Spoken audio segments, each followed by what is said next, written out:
नमस्कार दोस्तों। आज हम बात करेंगे मनी मल्टीप्लायर क्या है, ये किस तरह से बढ़ता है या फिर इसमें कैसे बदलाव आते हैं, डिमांड पुल इन्फ्लेशन के बढ़ने के क्या कारण हैं, डीमैट, एनडीएसओएम, सीएसडीएल ये सब क्या चीज़ें हैं, इन इसके बारे में ये सब बात करते हैं। वाटर क्रेडिट क्या है, इसके अंडर में क्या क्या प्रोविजंस हैं, और RBI as a lender of last resort इसका जो फंक्शन है कैसे परफॉर्म करता है, इसके लिए इसके पास क्या क्या ड्यूटीज़ या प्रोविजंस हैं। अगर आप ये सब जानते हैं that is well and good. अगर आप नहीं जानते तो इस वीडियो में आप अच्छे से इनको डिटेल से समझ पाएंगे। साथ के साथ आप अपना एमसीक्यू सॉल्विंग एप्टीट्यूड डेवलप कर पाएंगे, जो आपको अनएक्सपेक्टेड क्वेश्चंस को टैकल करने में मदद करेगा। आर्ट ऑफ रिवर्स इंजीनियरिंग आपको कैपेबल बनाएगी आप किसी भी क्वेश्चन की ओरिजिन को ट्रेस कर पाएँ, जिससे आप ये जान पाएंगे कि किसी कंसेप्ट को आपको कितना डेप्थ में पढ़ना है और उस डेप्थ से क्या आप क्वेश्चंस को सोल्व कर पाएंगे या नहीं कर पाएंगे। मतलब उस डेप्थ से जो नॉलेज आप गेन करेंगे क्या वो आपके लिए सफिशेंट रहेगी किसी क्वेश्चन को सोल्व करने के लिए या नहीं।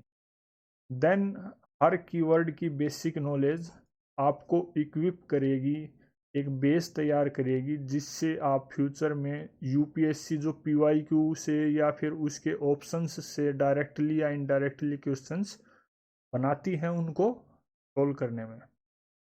फाइनली आप अपने कंसेप्ट्स को क्लियर कर पाएंगे और साथ के साथ रिवाइज कर पाएंगे। Let's start with questions. Number 1, the money multiplier in an economy increases with which one of the following? A, increase in the cash reserve ratio in the banks. B, increase in the statutory liquidity ratio in the banks. C, increase in the banking habit of the people. D, increase in the population of the country. इस point पे आप video को pause करें, question को फिर से पढ़ें, solve करने की कोशिश करें जो भी आपके पास एग्जिस्टिंग नॉलेज है उसी बेस। जैसा कि आप जानते हैं अगर आपने पहले के पीवाईक्यू सोल्व किए हैं तो ये क्वेश्चन फिर से पूछा गया same as it is. Money multiplier क्या है, C is the correct answer. कि लोगों की बैंकिंग हैबिट अगर बढ़ेगी तो मनी मल्टीप्लायर बढ़ेगा। इसके बारे में ऑलरेडी बात हो चुकी है लेक्चर नंबर 7 क्वेश्चन नंबर 5 में। प्रीलिम्स 2019 में भी ये क्वेश्चन आया था। You can visit the link given in I button and watch it again. After that, with reference to the Indian economy, demand pull inflation can be caused or increased by which of the following? मतलब नीचे दिए गए options में से कौन सी चीज़ें demand pull inflation को बढ़ाने का काम करेंगी? Expansionary policies, fiscal stimulus, inflation indexing wages, higher purchasing power, rising interest rates. A 1 2 4 3 4 5 1 2 3 5 1 2 3 4 5. In this case correct answer is A, यानी expansionary policies, fiscal stimulus, higher purchasing power, ये तीनों चीज़ें demand pull inflation को बढ़ाने का काम करती है। इन्फ्लेशन इंडेक्सिंग वेजेस इस चीज़ से रिलेटेड नहीं है। और एक इस क्वेश्चन में क्लू क्या है कि भाई अगर आपको ये पता है राइजिंग इंटरेस्ट रेट्स का क्या इम्पैक्ट होता है इन्फ्लेशन पे। अगर इंटरेस्ट रेट बढ़ा रहा है, कौन बढ़ा रहा है? बैंक्स बढ़ा रहे हैं। अगर बैंक्स ने इंटरेस्ट रेट बढ़ा दिए तो उसका क्या इफेक्ट होगा कि लोग ज़्यादा से ज़्यादा पैसा बैंकों में रखना पसंद करेंगे। लोग ज़्यादा से ज़्यादा बैंकों में पैसा रखेंगे तो उनको इंटरेस्ट अच्छा मिलेगा, प्रॉफिट मिलेगा, रिटर्न अच्छा मिलेगा। अगर रिटर्न उनको वहाँ अच्छा मिल रहा तो वो खुद के पास कैश कम रखेंगे, खुद के पास मनी कम रखेंगे, जिससे जो मार्केट में मनी सप्लाई है वो ऑटोमेटिक घट जाएगी। मनी सप्लाई घटेगी तो इकोनॉमिक एक्टिविटी घटेगी, इकोनॉमिक एक्टिविटी घटेगी तो चीज़ों की डिमांड घटेगी। डिमांड अगर घट गई तो इन्फ्लेशन को कंट्रोल करना बैंक्स के लिए, फाइनेंशियल इंस्टीट्यूशंस के लिए ईजी होगा। सो अगर आपको ये पता है इंटरेस्ट रेट का कंसेप्ट कैसे काम करता है और इस ऑप्शन को पढ़ के आप ये जान पाते कि ये राइजिंग मतलब इंटरेस्ट रेट बढ़ाने से डिमांड पुल इन्फ्लेशन बढ़ेगा नहीं बल्कि घटेगा। तो आप देखिए 5 नंबर 5 एंड 5। यानी ये तीनों ऑप्शन ही गलत हैं, ये तीनों ठीक नहीं हो सकते। अगर इंटरेस्ट रेट बढ़ाने से डिमांड पुल इन्फ्लेशन घटेगा तो then you can mark it that way also, but it is suggested आप डिटेल से नॉलेज गेन कीजिए हर क्वेश्चन पे, हर टॉपिक पे। डिमांड पुल इन्फ्लेशन क्या है? बेसिकली सिंपल सा कंसेप्ट है, जब किसी चीज़ की, किसी गुड या सर्विसेज की डिमांड अगर ज़्यादा हो जाए तो उसका क्या होगा कि उस लेवल की सप्लाई नहीं हो पाएगी, डिमांड सप्लाई मिसमैच हो जाएगा, उस वजह से there will be rise in inflation. कि जिस भी प्रोडक्ट की डिमांड एकदम से बढ़ गई है या फिर धीरे धीरे बहुत ज़्यादा बढ़ गई है, तो देयर विल बी एक पॉइंट ऐसा आएगा कि डिमांड सप्लाई मैच हो जाएगा, मिसमैच हो जाएगा, जितनी डिमांड हो उतनी सप्लाई नहीं हो पाएगी। तो उस चीज़ को बैलेंस करने के लिए रेट्स बढ़ाने पड़ेंगे, रेट्स बढ़ेंगे मतलब महंगाई बढ़ेगी। इसके बारे में, इन्फ्लेशन के बारे में already lecture 1, lecture 2 and lecture number 5 में डिटेल से बात हो चुकी है। Link will be given in I button, you can visit and watch. इस क्वेश्चन के रिगार्डिंग जो कारण है उनके बारे में बात करते हैं। एक्सपेंशनरी पॉलिसी कैसे डिमांड पुल इन्फ्लेशन को बढ़ाएंगी, इसको समझने के लिए हमें ये पता होना चाहिए कि भाई एक्सपेंशनरी पॉलिसीज होती क्या हैं। ये वो पॉलिसी हैं गवर्नमेंट की या फिर सेंट्रल बैंक की, जिनका मेन पर्पज क्या होता है, इकोनॉमिक एक्टिविटी को बढ़ाना, बूस्ट करना। इकोनॉमिक एक्टिविटी जैसा हमने लास्ट लेक्चर में भी पढ़ा था, इकोनॉमिक एक्टिविटी का मतलब है production, consumption and distribution of goods and services. जो भी गुड्स एंड सर्विसेज हैं उनका प्रोडक्शन करना, उनको कंज्यूम करना, डिस्ट्रीब्यूशन करने की जो एंटायर प्रोसेस है, जो कि डिमांड करना, उनकी खपत वगैरह, सारा मैटर जो है वो इकोनॉमिक एक्टिविटी के अंडर में आता है। गवर्नमेंट जब ऐसे कदम उठाए या फिर कोई सेंट्रल बैंक ऐसे कदम उठाए जिससे वो इकोनॉमिक एक्टिविटी बढ़े, तो एक्सपेंशनरी पॉलिसी बोला जाएगा। एग्जाम्पल से देखते हैं कि अगर मान लीजिए आरबीआई ने इंटरेस्ट रेट कम कर दिए, तो लोगों बैंक में पैसा रखना पसंद नहीं करेंगे, लोगों के पास ज़्यादा पैसा होगा तो ज़्यादा इकोनॉमिक एक्टिविटी होगी। देन फिजिकल पॉलिसी गवर्नमेंट जो लेती है, उसमें अगर गवर्नमेंट पब्लिक एक्सपेंडिचर बढ़ा दे, ज़्यादा इंफ्रास्ट्रक्चर क्रिएट करने लग जाए, एजुकेशन पे, हेल्थ सेक्टर पे ज़्यादा खर्चा करने लग जाए, तो उससे भी इकोनॉमिक एक्टिविटी बढ़ेगी। After that second point is physical stimulus अगर दे दिया जाए तो डिमांड पुल इन्फ्लेशन बढ़ जाएगा। उसको समझने के लिए हमें यह पता होना चाहिए फिजिकल स्टिमुलस किस चीज़ को बोलते हैं।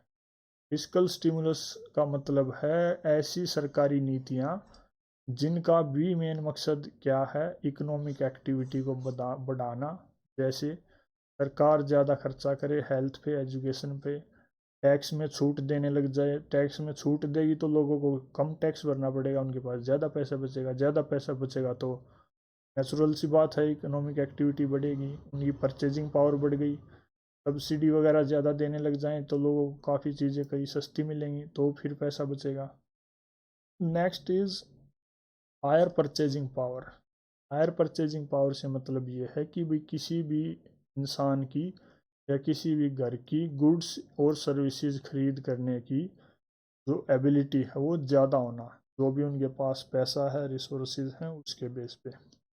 यानी उनमें ये क्षमता होना कि भाई वो ज़्यादा से ज़्यादा चीज़ें खरीद पाएँ, जो भी रेट्स चल रहे हैं उन्हीं रेट्स पे, क्योंकि उनके पास अच्छा खासा पैसा, रिसोर्सेज हैं। वन मोर पॉइंट जो यहाँ डिस्कस हो रखा है यानी ऑप्शंस में दे रखा है, इन्फ्लेशन इंडेक्सिंग वेजेस। ये क्या है? इन्फ्लेशन इंडेक्सिंग वेजेस एक मैकेनिज्म है या एक प्रोसेस है जिसके ज़रिए जो भी वेजेस हैं या फिर उनको सैलरी भी बोलते हैं, जो भी वेजेस या सैलरी हैं उनको समय समय पे एडजस्ट किया जाता है। किसके कंटेक्स्ट में? जो भी कॉस्ट ऑफ लिविंग बढ़ी है महंगाई के कारण, उसके परिप्रेक्ष्य में उसको भी उतना ही बढ़ाया जाता है, जिससे जो इन्फ्लेशन का प्रभाव है वो वेजेस सैलरी पे ना पड़े, लोगों की परचेजिंग पावर साथ के साथ बढ़ती रहे। इसको बेस ईयर और कंज्यूमर प्राइस इंडेक्स के बेस पे कैलकुलेट किया जाता है। Next is with reference to India consider the following statements.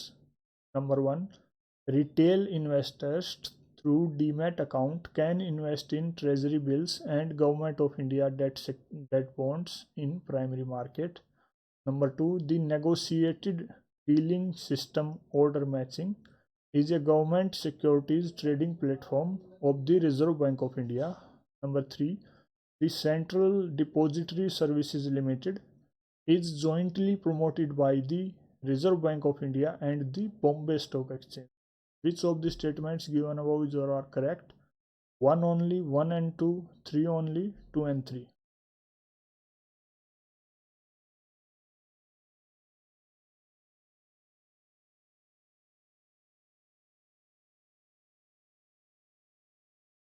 In this case correct answer is B. यानी फर्स्ट स्टेटमेंट ठीक है कि जो रिटेल इन्वेस्टर है वो डीमैट अकाउंट का यूज़ ट्रेजरी बिल और गवर्नमेंट डेट बॉन्ड्स में इन्वेस्ट करने के लिए कर सकते हैं। मतलब इस स्टेटमेंट को समझने के लिए हमें क्या पता होना चाहिए, डीमैट अकाउंट क्या होता है, किस चीज़ को डीमैट अकाउंट। सेकंड है जो negotiated dealing system order matching है, यानी NDSOM। ये एक गवर्नमेंट सिक्योरिटीज़ ट्रेडिंग प्लेटफॉर्म है RBI का। इसके लिए भी हमें ये पता होना चाहिए NDSOM है क्या। Then third is central depository services limited CDSL is jointly promoted by the RBI and the Bombay Stock Exchange. That is incorrect. ये तीनों चीज़ों के बारे में देखते हैं। डीमैट क्या है? डीमैट इसको डीमैटेरियलाइज्ड अकाउंट भी बोलते हैं। ये एक ऑनलाइन अकाउंट है जिसका काम क्या है, इसी अकाउंट का कुछ तो पर्पज़ होता है ना कि भाई कोई भी अकाउंट है वो किस चीज़ के लिए है, सेविंग के लिए है या फिर ट्रेड के लिए है या किसी और पर्पज़ के लिए है। देन ये जो ऑनलाइन अकाउंट है इसका पर्पज़ है जो भी सिक्योरिटीज़ हैं जैसे bond, stock, mutual fund, treasury bill, उनको रखना और उनका ट्रेड करना, यानी ख़रीद करना जो भी उससे रिलेटेड है, या फिर उनको बाय करना, खरीद बेच करना एंड उनको वहाँ पे रखना ऑनलाइन अकाउंट में। That is the purpose of demat account. ये एक अल्टरनेटिव है किस चीज़ का, जो फिजिकल पेपर बेस्ड सिक्योरिटीज़ का ओनरशिप सिस्टम है उसका एक अल्टरनेट है कि भाई डिजिटल वे में आप सिक्योरिटीज़ को भी खरीद बेच कर सकते हो, उनको वहाँ पे होल्ड कर सकते हो, रख सकते हो। Then negotiated dealing system order matching another, ये भी एक इलेक्ट्रॉनिक ट्रेडिंग प्लेटफॉर्म है इसका RBI का। क्यों? ताकि जो भी गवर्नमेंट की सिक्योरिटीज़ हैं उनकी ट्रेडिंग, उनका व्यापार किया जा सके इंडियन फाइनेंशियल मार्केट में। इसमें जो भी पार्टिसिपेंट्स मतलब हिस्सा लेते हैं, that is banks, primary dealers और अदर इंस्टीट्यूशनल इन्वेस्टर्स, वो सभी गवर्नमेंट सिक्योरिटीज़ को यहाँ पे बाई और सेल कर सकते हैं। After that there is central depository services limited. ये इंडिया की सेंट्रल सिक्योरिटीज़ डिपॉजिटरी है जिसका मेन काम क्या है, जो भी सिक्योरिटीज़ हैं उनको रखना, उनसे रिलेटेड जो भी ट्रांसफ़र है, सेटलमेंट है, वो सारी चीज़ देखना। That is the main purpose और वर्क ऑफ CDSL। सिक्योरिटीज़ से मतलब जैसे हमने पहले ही बात कर ली, बॉन्ड, शेयर, इक्विटीज़, डिबेंचर्स, ये सभी सिक्योरिटीज़ बोले जाते हैं और ये सब किया जाता है इलेक्ट्रॉनिक फॉर्म में यानी ऑनलाइन। इंडिया में दो सेंट्रल सिक्योरिटीज़ डिपॉजिटरी है, एक है CDSL, सेकंड इज़ NSDL यानी नेशनल सिक्योरिटीज़ डिपॉजिटरी लिमिटेड। इसके बारे में लेक्चर 14 में ऑलरेडी बात हो चुकी है, क्वेश्चन नंबर 2 में।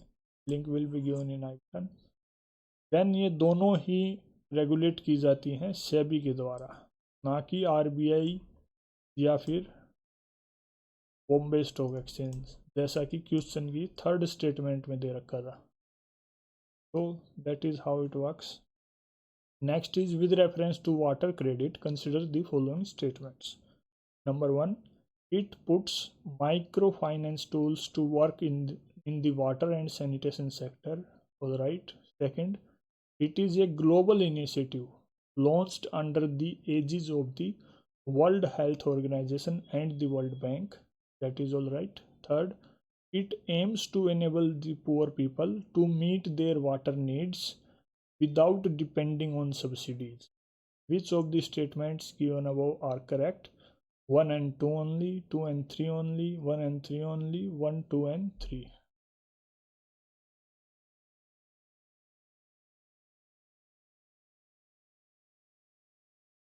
In this case, correct answer is C. यानी वाटर क्रेडिट के कंटेक्स्ट में फर्स्ट स्टेटमेंट कि भाई ये माइक्रो फाइनेंस का टूल है जो वाटर और सैनिटेशन सेक्टर में काम करने के लिए है. After that it enable the poor people to meet their water needs and sanitation needs without depending on subsidies. That is also correct. ये जो इनिशिएटिव है ये WHO और वर्ल्ड बैंक के अंडर में नहीं है, बल्कि ये इनिशिएटिव एक इंडिपेंडेंट NGO जिसका नाम water.org है, उसका ये इनिशिएटिव है ग्लोबल लेवल पे. वाटर क्रेडिट क्या है? वाटर क्रेडिट एक प्रोग्राम है या फिर एक फाइनेंशियल टूल है. क्यों? क्योंकि जो भी ग्लोबल लेवल पे वाटर और सैनिटेशन से रिलेटेड क्राइसिस है, समस्या है, उसका हल किया जा सके, उसको सोल्व किया जा सके. कैसे? By providing affordable financing. Affordable financing से मतलब ये है कि भाई शॉर्ट टर्म मतलब जो cheap low interest micro loan वगैरह, राइट, लोन वगैरह प्रोवाइड करना, लेकिन कम दरों पे सस्ते लोन प्रोवाइड करना. इसलिए वाटर एंड सैनिटेशन से रिलेटेड जो भी सॉल्यूशंस हैं उनको इम्प्लीमेंट करने. वाटर एंड सैनिटेशन से रिलेटेड सॉल्यूशंस का मतलब ये है कि भाई अगर कहीं पानी की समस्या है तो वहाँ पे कुआं बनाना है या फिर पाइपलाइन बिछानी है. अगर कहीं सैनिटेशन की समस्या है तो वहाँ पे टॉयलेट्स वगैरह बनाने हैं, उससे रिलेटेड कुछ इंफ्रास्ट्रक्चर क्रिएट करना है. तो उन सब चीज़ों में ये लोन्स का पैसा इन्वेस्ट किया जा सकता. इसको लॉन्च किया है water.org, एक NGO है. उसने कुछ खास फीचर्स क्या हैं इनके बारे में हमने ऑलरेडी बात कर ली कि वही लो इंटरेस्ट माइक्रो लोन प्रोवाइड किए जाएंगे किसको? इंडिविजुअल्स, हाउस होल्ड और कम्युनिटीज़ को, जिससे वो फंड कर सकें कंस्ट्रक्शन और इम्प्रूवमेंट किस चीज़ की, जो भी उनके वाटर सप्लाई और सैनिटेशन की फैसिलिटी हैं उन. देन ये लोन जो है पुअर पीपल, जो गरीब इंसान हैं, उनको एनेबल करेंगे या उनको सक्षम बनाएंगे ताकि वो अपनी पानी से जुड़ी नीड्स को पूरा कर सकें बिना ज़्यादा सब्सिडीज़ पे डिपेंड किए. It does not work under WHO और world bank. Last question is, in India the central banks function as the lender of last resort usually refers to which of the following? Number 1, lending to trade and industry bodies when they fail to borrow from other sources. Number 2, providing liquidity to banks having a temporary crisis. Number 3, lending to governments to finance budgetary deficits.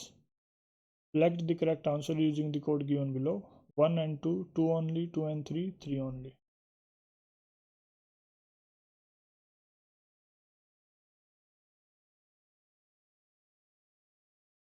B is the correct answer in this case.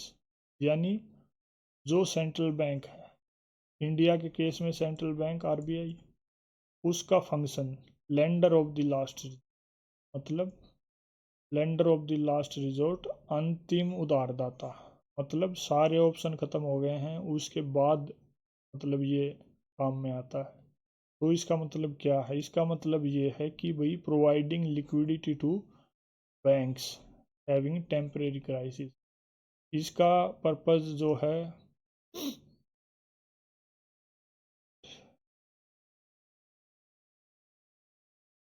इसका purpose जो है वो trade industry से related जो bodies हैं उनको liquidity provide करना या लैंडिंग देना नहीं, ना ही सरकार को देना है.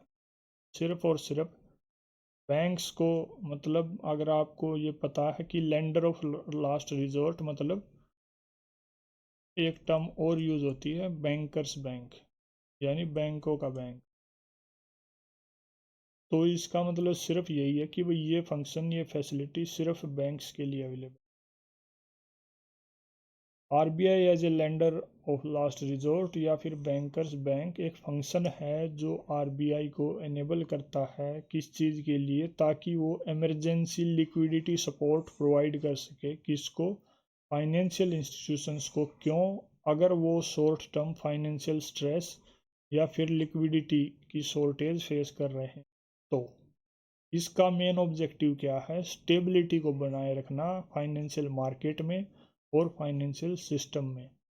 इस फैसिलिटी को बैंक्स तभी यूज़ कर सकते हैं जब वो सारे ऑल अदर ऑप्शंस को एग्जॉस्ट कर चुके हैं। यानी अगर उन्होंने सभी ऑप्शंस जैसे कॉल मनी मार्केट वगैरह है वो सभी ऑप्शन ट्राई कर लिए और वहाँ से बात नहीं बन रही जितने फंड्स की उनको रिक्वायरमेंट है, then they can come to RBI and RBI will help them. जो ये फैसिलिटी है ये सरकार या ट्रेड इंडस्ट्री बॉडीज़ के लिए नहीं है। आरबीआई के बारे में डिटेल से लेक्चर नंबर 1 क्वेश्चन नंबर 2 में बात हो चुकी है। ये प्रीलिम्स 2013 में भी क्वेश्चन मतलब आरबीआई के फंक्शन से रिलेटेड आया था। That is all in this video. Thank you.